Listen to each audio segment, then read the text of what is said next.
When you come to the French Riviera, chances are very high that you want to visit Monaco. And we totally agree with you. Monaco is the second smallest country on the planet and has a worldwide reputation of luxury and billionaire lifestyle. But there's so much more to it.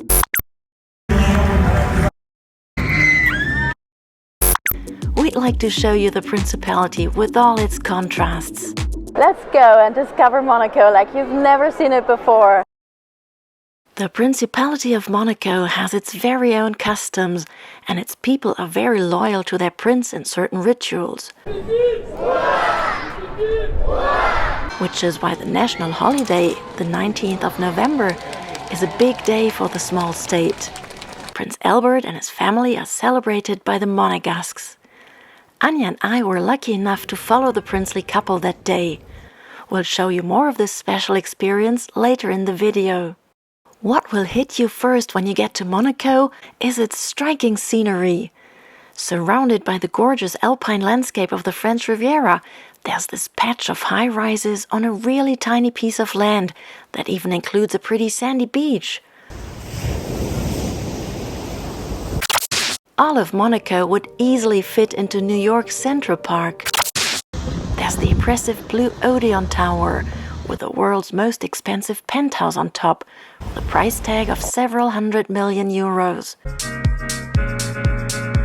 And then again, you'll come across very down-to-earth places and realize there's not just billionaires around, but pretty normal residents too, who lead a lifestyle that might look just like yours. There are lots of playgrounds in Monaco and a skate park, a huge fairground taking place in the fall, people rowing next to super yachts, and figure this.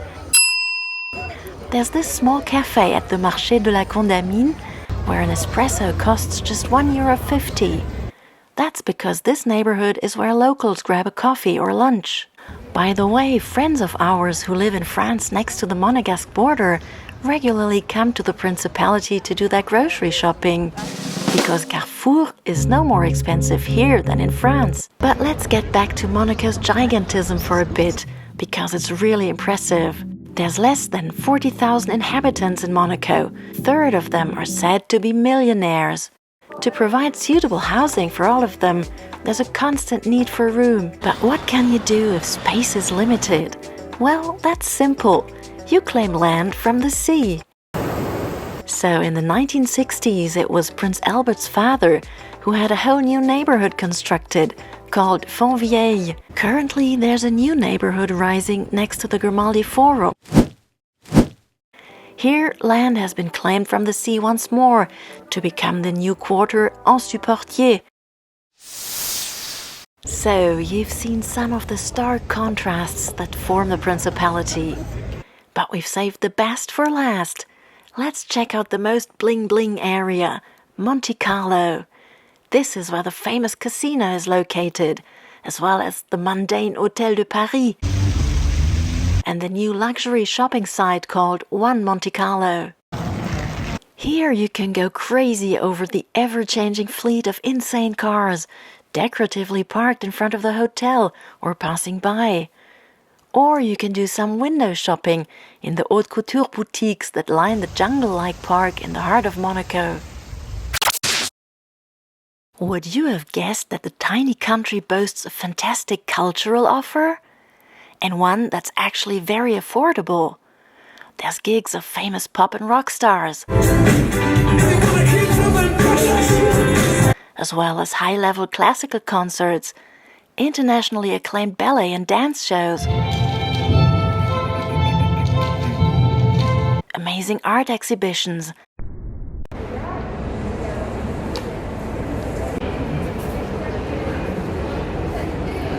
and all kinds of galas and award ceremonies. And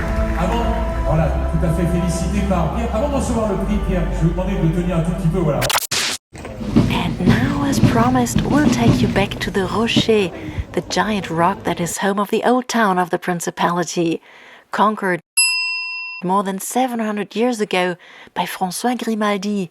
Up here you'll find the Prince's Palace and the cathedral, as well as the famous Oceanographic Museum. Today, everything is decorated in red and white, the national colors, because, as mentioned earlier, it's the 19th of November, the national holiday. At 9 in the morning, the old town seems still asleep, except for lots of elegantly dressed people who head to the cathedral. No prince in sight, though. Anya and I have been patiently waiting along with a number of journalists when, a little after 9:30, a black limousine comes to a stop, the princely couple hops off, and the festivities can begin.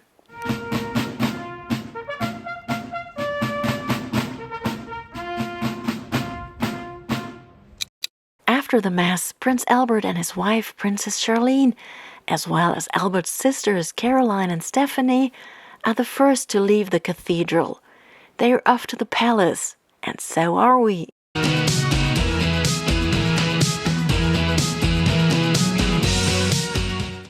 Here in the palace square, the crowds are waiting patiently for what's to come. Until a little after noon, some of the palace windows are opened, and the princely family shows and waves to the cheering people. And during all the hustle and bustle, I get interviewed for a German TV channel. So, what do you think of Monaco? Please leave us a comment, and why not subscribe to our channel and check out more of our videos.